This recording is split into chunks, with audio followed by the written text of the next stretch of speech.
हमने रामायण में से थोड़ी कहानी सुनाई है। पहले उस कहानी से संबंधित कुछ प्रश्न पूछेंगे, फिर थोड़ी कहानी और आगे बढ़ाएंगे, फिर उसमें से मैथमेटिक्स निकालेंगे, फिर जितनी मैथमेटिक्स समझा दी है उससे रिलेटेड क्वेश्चन पूछेंगे। उसके बाद में आज आपको परसेंटेज सिखाएंगे, फ्रैक्शन को परसेंटेज के फॉर्म में लिखना सिखाएंगे। तो पहला क्वेश्चन है कहानी से रिलेटेड, जब राजा दशरथ के घर संतान के जन्म लेने का समय आया, उस समय कौन सा महीना था? केवल हाथ उठाएंगे, बताओ शारदा, जोर से। चैत्र का महीना था, करेक्ट आंसर। बार सिट डाउन। फिर से हाथ उठाएंगे। अगला क्वेश्चन, चैत्र के महीने का कौन सा पक्ष था? बताओ बेटा। शुक्ल पक्ष, करेक्ट आंसर।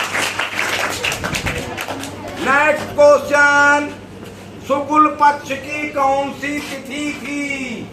बताओ बेटा। है शुक्ल पक्ष की 9वीं तिथि थी, करेक्ट आंसर। कौन सा नक्षत्र था? बताओ साइमा। गलत। बताओ खुशी। अभिजीत नक्षत्र था। दोपहर नक्षत्र नहीं होता है, दोपहर समय होता है। अब अभिजीत नक्षत्र था, शुक्ल पक्ष था, 9वीं तिथि थी, समय कौन सा था? बताओ बेटा। दोपहर का समय था। इतनी कहानी हमने आप लोगों को बता दी थी। अब थोड़ी कहानी आगे बढ़ाते हैं। ऐसे समय में इन्वायरमेंट कैसा था, वातावरण कैसा था, वातावरण के बारे में बताएंगे। शीतल, शीतल का मतलब ठंडी, कूल कूल, धीमी धीमी, खुशबूदार हवा चल रही। ठीक है। बगीचे, पेड़ सब पर फूलों से लगे हुए थे, फूल आ गए थे, उन्हीं से होकर हवा आ रही थी। तो ठंडी ठंडी, धीमी धीमी, बहुत अच्छी लगने वाली हवा चल रही थी। ठीक है। पर्वतों पर रंग बिरंगी मणियां, रंग बिरंगे पत्थर छोटे छोटे जगमगा रहे थे। नदियों में अमृत के समान स्वच्छ, साफ, निर्मल जल बह रहा था।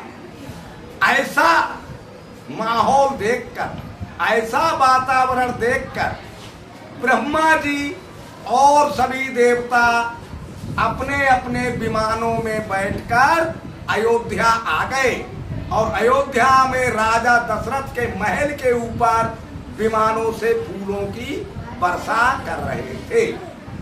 अब यहां से मैथमेटिक्स स्टार्ट करते हैं। कहानी बस यहीं तक रखेंगे आज, फिर आगे कहानी बढ़ाएंगे, फिर मैथमेटिक्स करेंगे। अब जब देवता अपने अपने घर से राजा दशरथ के यहाँ आए होंगे विमान से, तो उन्हें कुछ समय लगा होगा। अब मान लीजिए ब्रह्मा जी आए, विमान का मतलब समझते हो? क्या? एरोप्लेन। अब देखो, अब बातचीत, कथा तो उतनी, कहानी तो सत्य थी, वो हमने बता दी।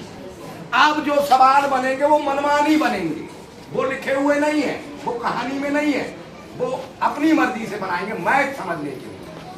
अब ब्रह्मा जी अपने एरोप्लेन से अयोध्या आए।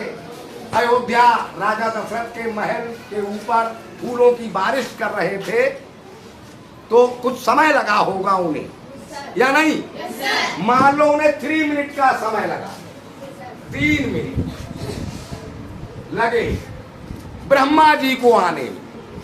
तो बताइए घंटे का कौन सा भाग लगा? बताओ बेटा। 3/60 करेक्ट आंसर। बहुत अच्छे बच्चे हैं, क्योंकि घंटे में कुल मिनट 60 और उसके 3 मिनट। इसकी लोएस्ट फॉर्म कौन बता सकता है? बताओ। 3 बन जा 3, 3 2 जा 6, 1/10 नहीं 1/20 इसकी है लोएस्ट फॉर्म। और नई चीज हम आपको जो सिखाने जा रहे हैं वो है परसेंटेज। अब ये फ्रैक्शन बन गया। घंटे का 1/20 पार्ट ब्रह्मा जी को लगा अयोध्या आने। घंटे का कितना परसेंट समय लगा? तो हम क्या करते हैं, जो डेनोमिनेटर होता है उसको 100 कर देते हैं, किसी नंबर से मल्टीप्लाई करके। जिस नंबर से मल्टीप्लाई करके डेनोमिनेटर 100 हो जाए, उसी से न्यूमरेटर डेनोमिनेटर में मल्टीप्लाई कर देते हैं। तो अब बताएंगे किस नंबर से मल्टीप्लाई करके डेनोमिनेटर 100 बन सकता है। बताओ समीक्षा। 5 5/25 बराबर 5%। घंटे का 5% टाइम ब्रह्मा जी को लगा अयोध्या आने।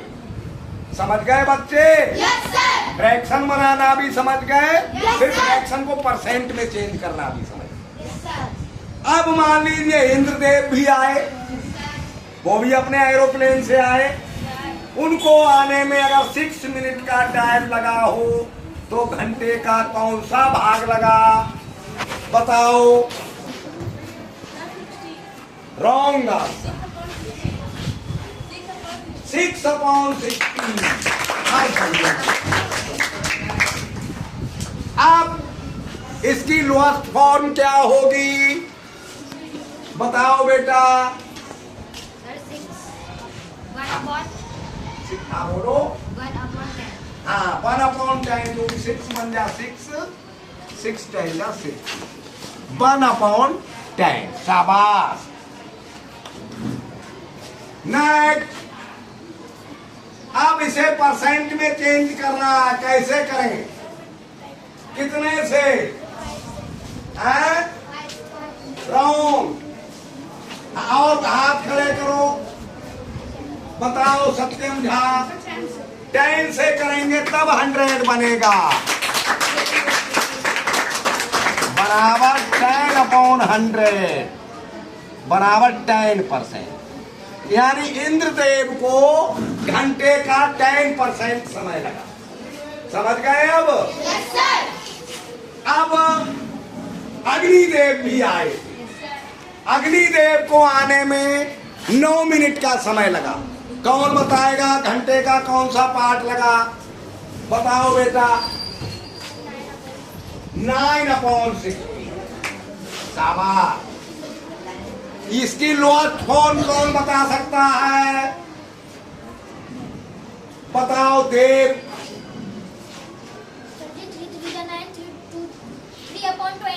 3/20 बराबर 3/20। परसेंट में चेंज कैसे करें? हाँ आप बताओगे? बोलो। 5 से क्या? किसमें?